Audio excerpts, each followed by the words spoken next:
coronavirus. The only thing to fuck up Australians worse than the episode of Around the Twist where Pete gave birth. A vast majority of Australians were set to be vaccinated by the end of the year. There's been a bit of concern about how the government has handled the vaccine rollout. Let's pretend I did a massive dump and take a look at this shit. Hello, spiders! Hi, I'm Sam Crick. I'm 6'7" and I have rheumatoid arthritis, aka silly bones. I know nothing about law, the legal system, or the government, and I'm haunted by the disappearance of my ex-wife 10 years ago. A conspiracy I'm sure goes all the way to the top. So come with me as we figure out the answers to this and more.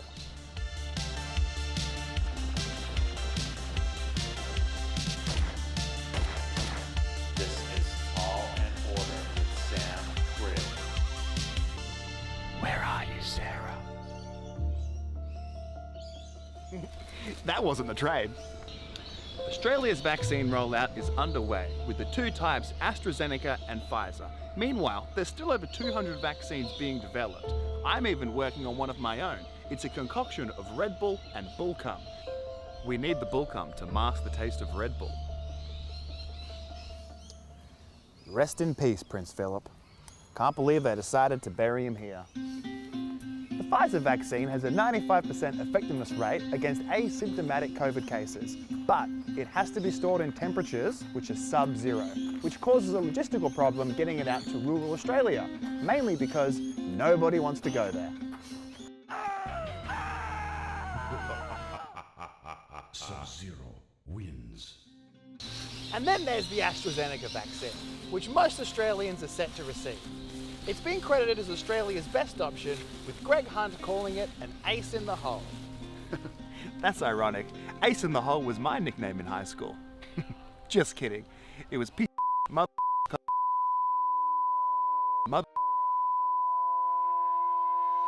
gobbler.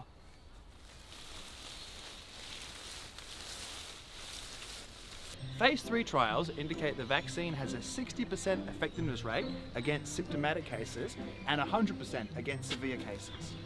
High voltage. High voltage. Fucking what? So even though you still may get the spicy cough, it'll prevent serious cases and death. And anyone that says 60% is too low, just tell that to my high school ATAR score. Oh wait, you can't. Because I went to TAFE to sell weed to the teachers. On top of that, recent studies have shown the effectiveness boosts to 82% when the second dose is taken 12 weeks after the first. How do you know when 12 weeks has passed? Just do what I do and call Centrelink. If you're calling for federal government money and are not a sporting club or a Adani mine, please fuck off. Oh, okay. Yeah. Preliminary data from Scotland suggests that even just 4 weeks after the first dose can reduce hospitalisations by 92%. That means just like losing my virginity, the longer you wait, the safer you are. I'm going to wait 29 years between inoculations. Cool, a pen.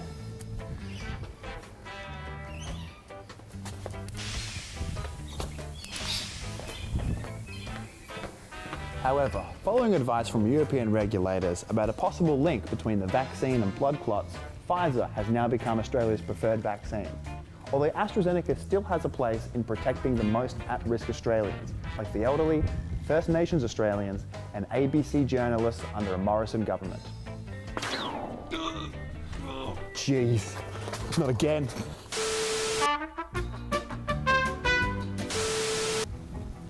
The risk of actually getting blood clots is small, like seriously small. Like it's so, do I have to say the line? It's so small, it's about as big as my fear of failure. Because unlike you guys, I believe in myself and my micro penis. Since changing our preferred vaccine to Pfizer, the Australian government has secured 20 million more, bringing our total up to 40 million. That's enough to give every eligible Australian 2 shots 21 days apart, the exact same amount it takes me to get drunk. Oh, cool, figs. On top of that, it's reported that 60% of recipients will experience fatigue, 20% will experience muscle aches and pains, and an additional 50% will experience headaches. What are they doing? Listening to my ex-girlfriend complain about her day? If only.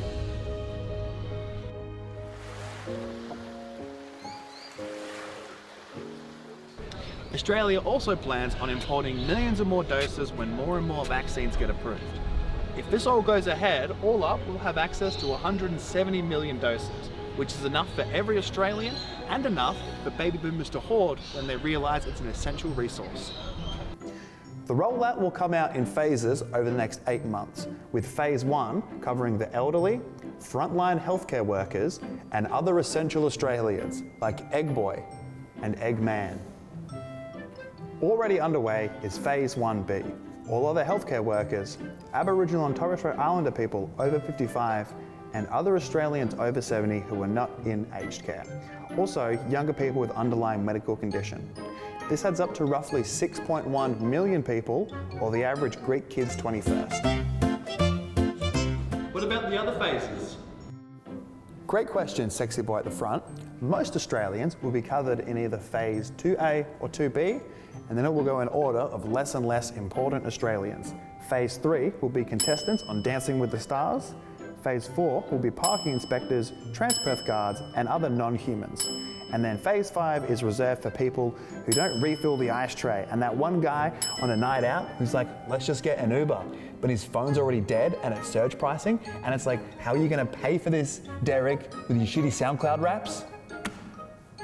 However, the real issue here isn't the vaccine, but how the government's handling the rollout.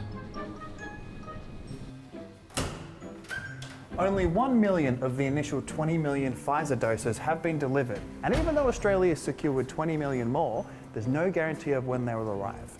The federal government said Australians would be front of the queue for vaccinations, but our rollout is currently ranked 104th in the world.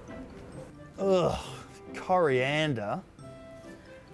At this point, it'd be more effective to let something with a proven track record spread across Australia delivering the vaccine. Like, what if every time a Liberal MP assaulted someone, they also vaccinated them? With our estimates, we would be done with the rollout by yesterday. Am I Pinocchio? Because that got real, boy. A lot of people are concerned about the vaccine, but no one seems to be worried about the really dangerous pricks, the Australian government and their handling of the rollout, which is why I went undercover to let Australia know what vaccines really think about them, introducing my friend, Mad Vax.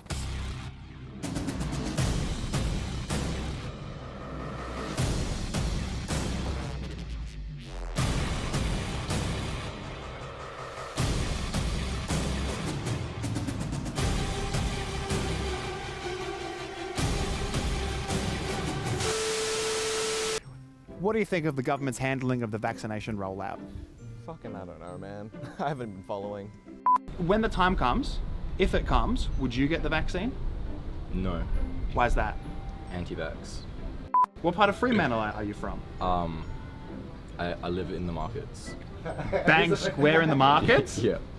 My God. How do you think the government's handling the rollout? I haven't heard anything about it, so I can't Right, really it's comment. in the news pretty much every day. You just not read the news? Pretty much. Right, okay. Do you know the two different types Australia has been focused on? The two types of vaccines? Pfizer and AstraZeneca. Yeah, That's the one. Do you know what the main difference between them is? No. Yeah, I think what it is they have different types of tracking microchips in them. One of them is 5G, one of them is a 4G network. That's the main difference from my understanding. What do you think really happened on 9/11?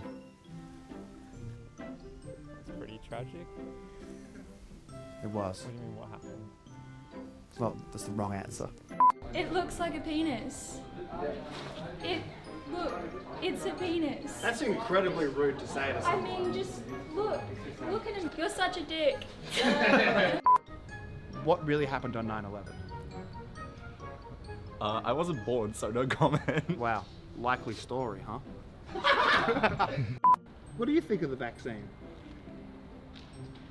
Fascinating. What really happened on 9/11?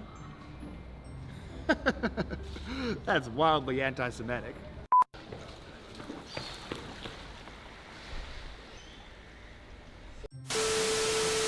The bottom line is, we now have access to multiple vaccines that experts said only 12 months ago would take years to make. This represents a Herculean effort, mainly from young people working round the clock to make this happen.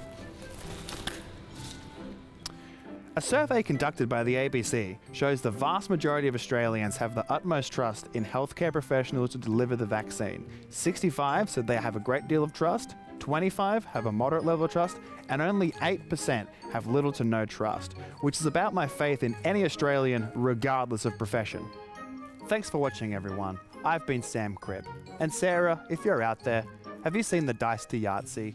Also the box to Yahtzee? Also, how do you play Yahtzee? I wonder.